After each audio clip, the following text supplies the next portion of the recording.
Good evening, guys. It's 10 o'clock, slightly later than usual. But look, it's the preview show. It's not the takeaway. No, it's not the takeaway. It's the preview show. We've got Bournemouth versus Man United in a must win game.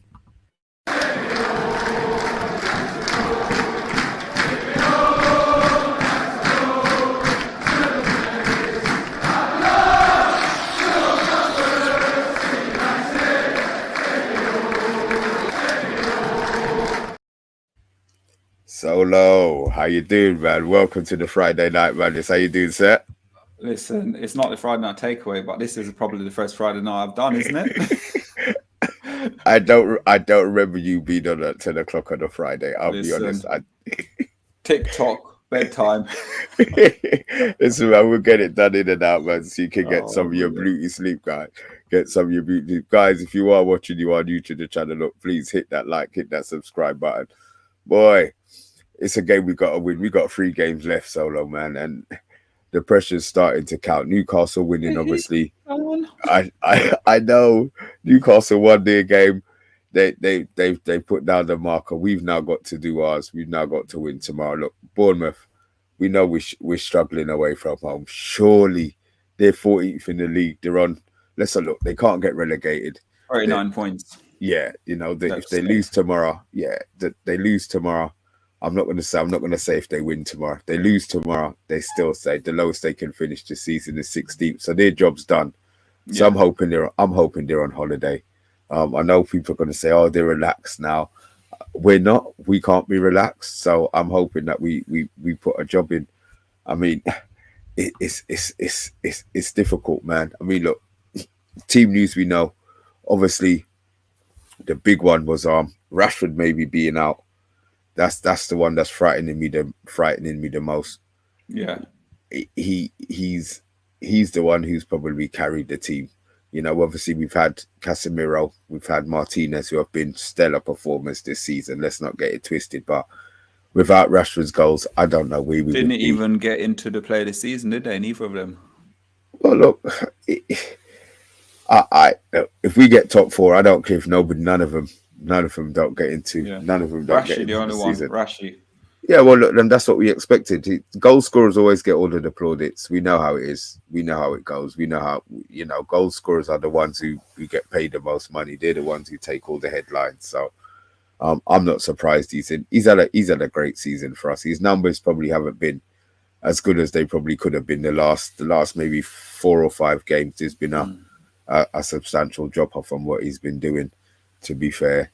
Obviously McTominay's still out as well.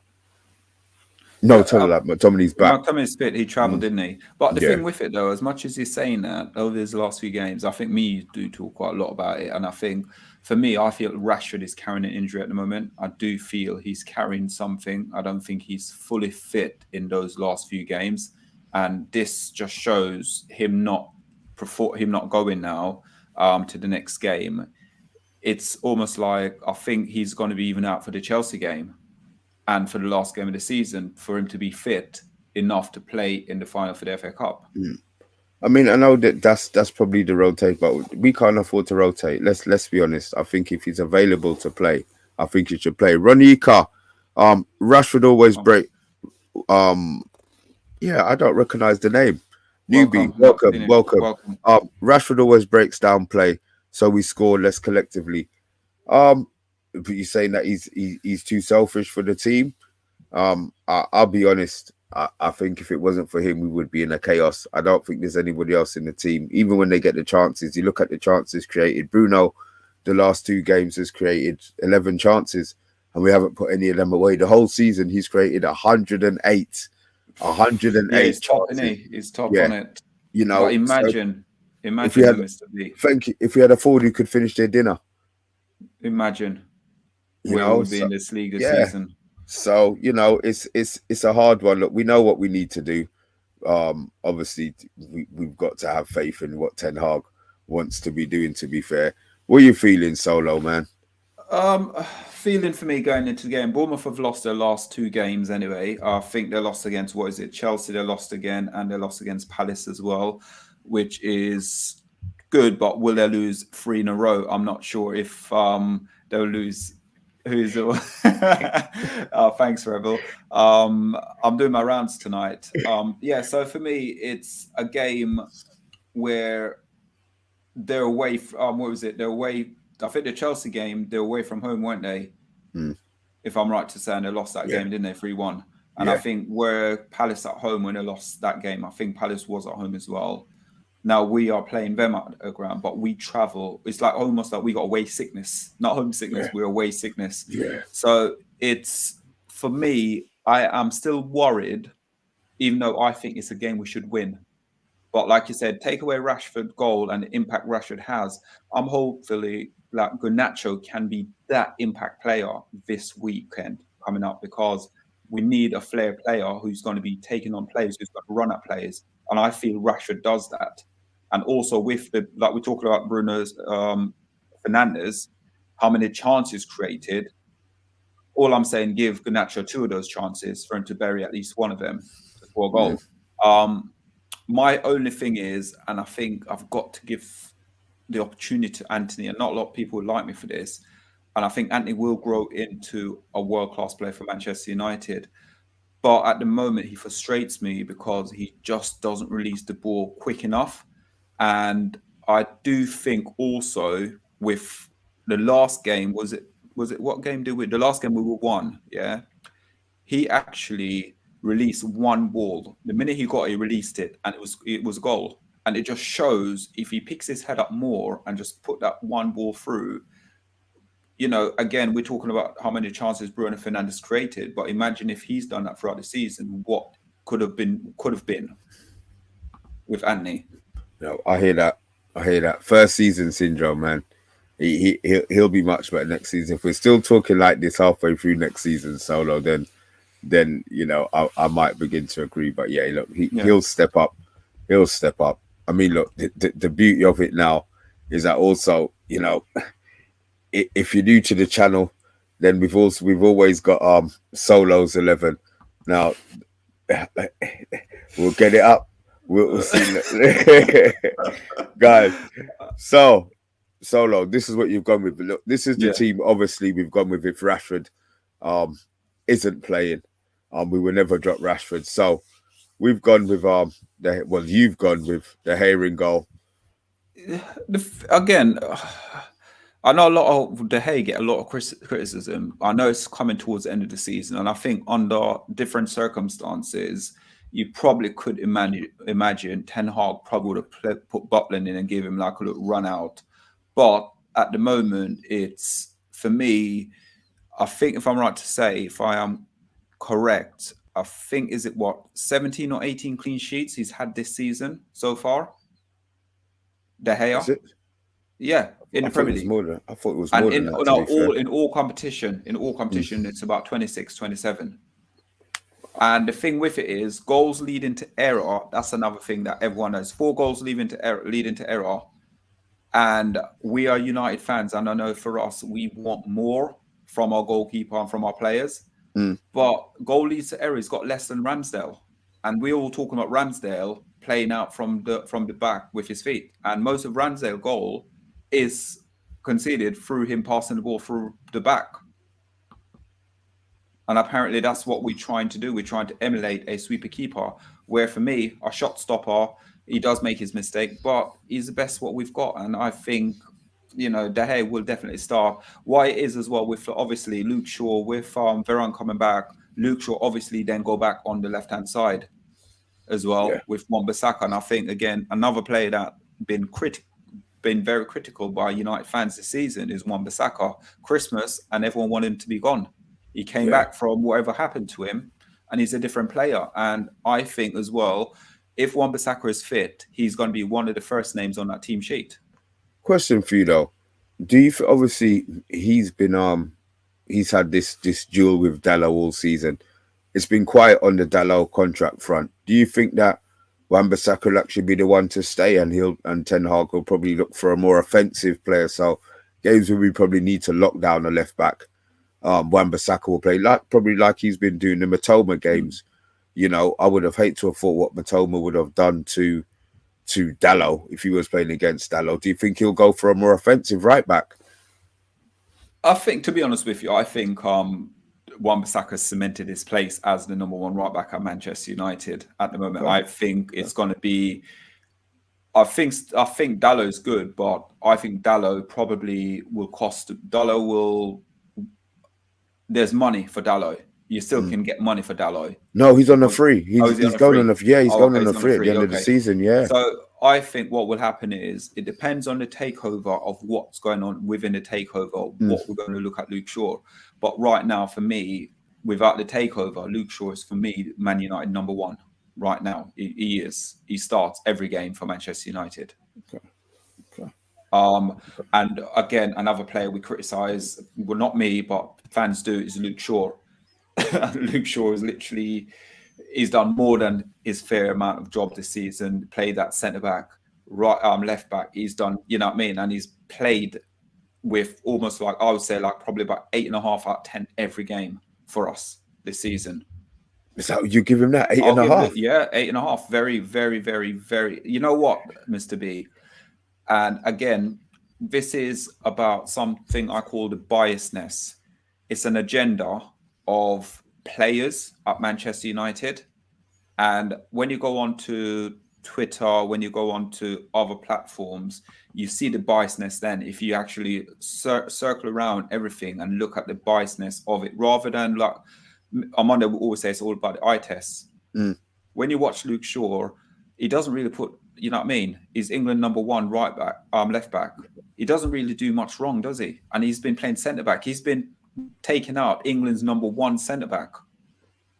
Yeah, I hear that. He's your choice for captain. There you go. He is much. Yeah, he's 100% my choice for captain for Man United. But I know Bruno's going to get it there. I know Bruno will get the permanent captaincy, but for me, Luke Shaw will always be my captain. Okay, big up. You've gone for that the same normal triangle: Casemiro, Bruno, and Eriksen. No Fred.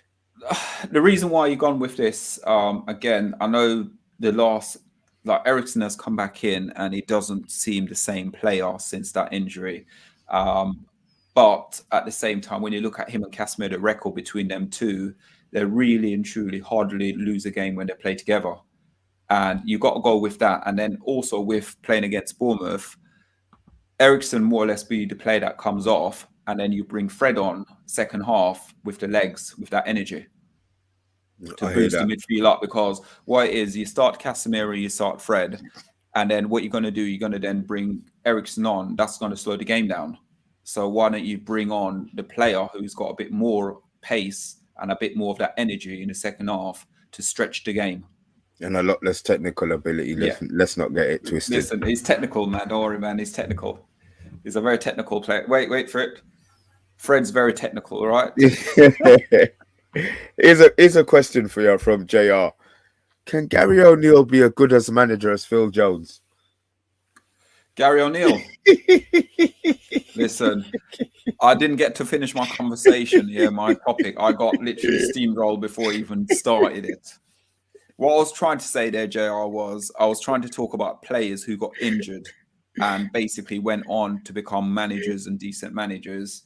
And I did say to begin with, I did mention, obviously, Pep Guardiola probably wasn't the right one to come up with first, but probably maybe third or fourth manager. But I was talking about managers who have been good. Now, we talk and we laugh and we joke, but people can go back to Sir Alex Ferguson and ask themselves, was Sir Alex Ferguson a great manager? Did he get injured early in his career?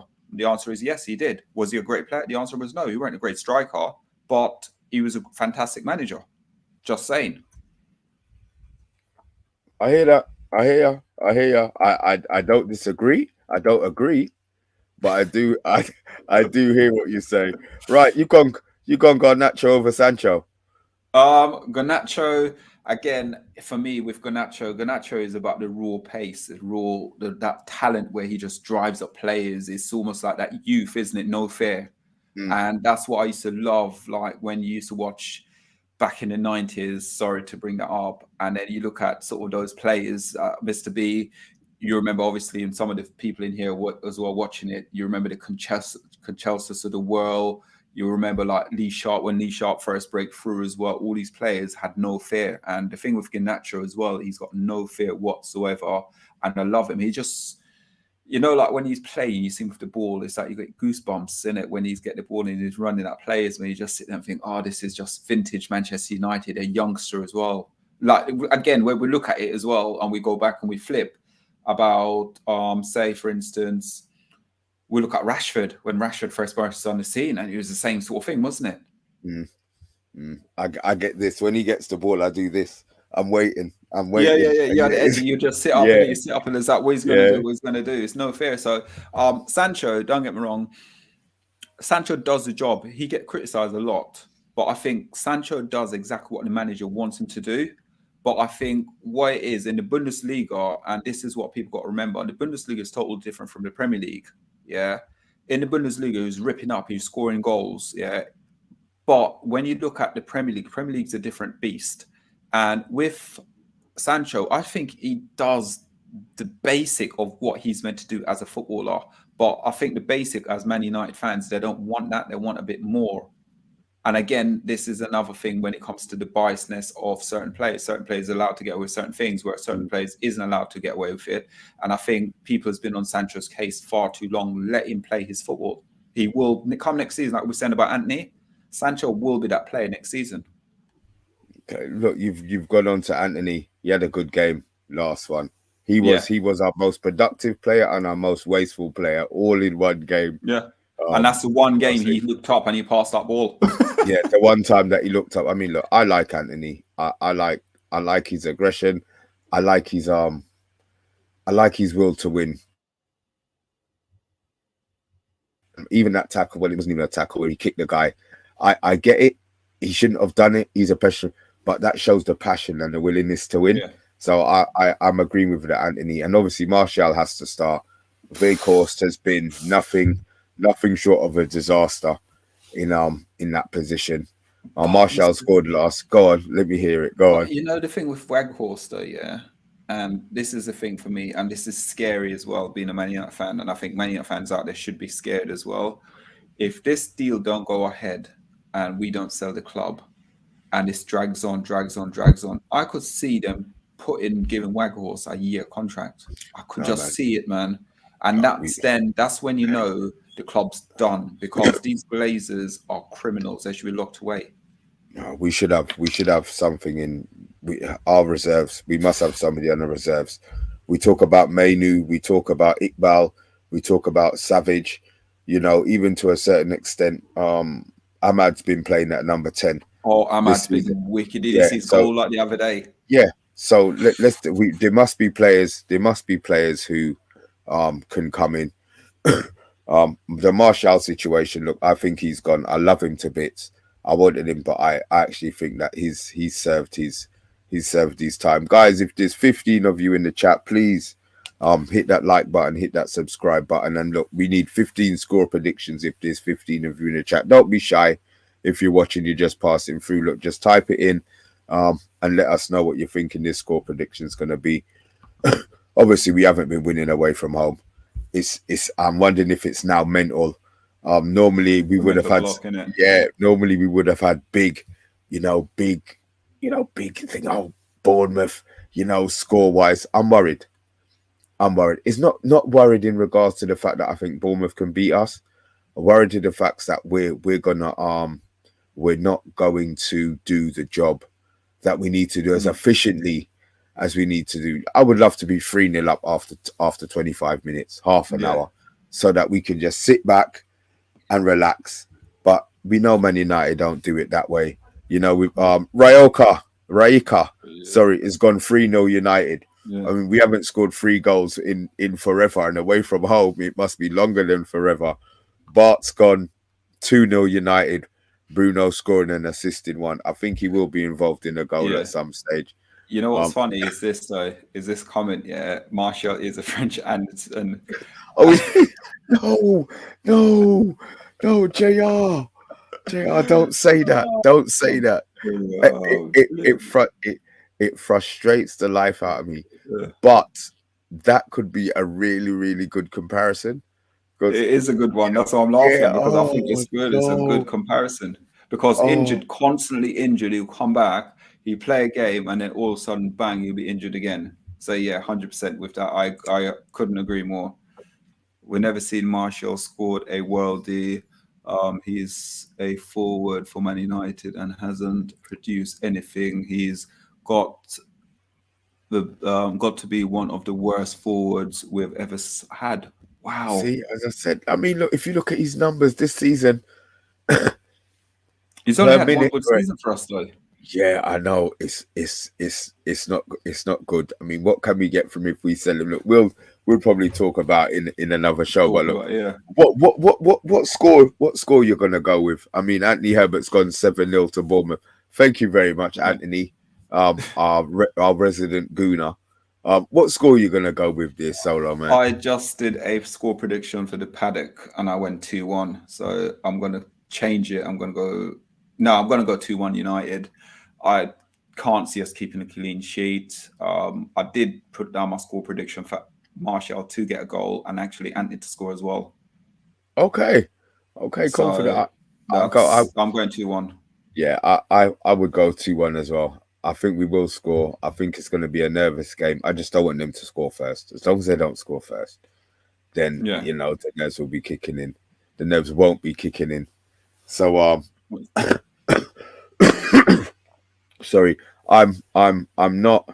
As I said, I'm not worried about us playing well. I'm just nervous. I'm a little bit nervous. Wow. Have you seen that stats with Martial?